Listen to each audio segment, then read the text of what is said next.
there is a very, very profound sense of concern amongst Jews everywhere in North America and in Europe because of the threats that have been issued by Hamas. The Montreal police force has increased security measures amid the Israeli war with Hamas, with a former Hamas leader's call to action worldwide.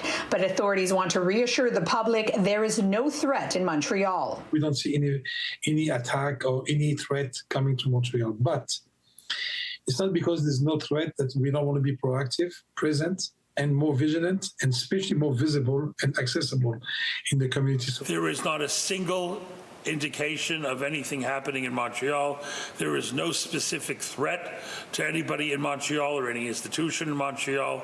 This is simply the result of an effort by somebody to frighten Jews. The SPVM reports no arrests or acts of violence, but is investigating 4 reported cases against Muslims and Jews, which it cannot provide details on. The force says it is in close contact with the communities involved and has increased security around sensitive areas. They encourage victims of hate incidents to report it quickly. We should not banalize them.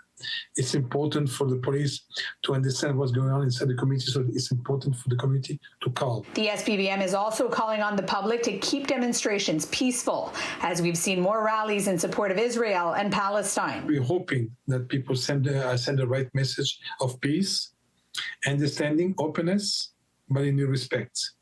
And I want to be clear that if there's any criminal event, I will have zero tolerance, me and my team. Quebec Premier François Legault has also said security is being increased around the province. His government reiterated Friday that demonstrations must not incite hate. It is fundamental in Quebec that the need to protest and the right to protest, but obviously we will be very prudent with that. We don't want any violence. On Friday, preventative measures were taken at Montreal's Jewish General Hospital. Non-essential services and activities were canceled. Some groups are trying to bring the fear, and we should not get to the trap. So this is the message I'm sending to everybody. Let's get calm. There's no danger. We're going to be with you. In Montreal, Tenneriello, City News.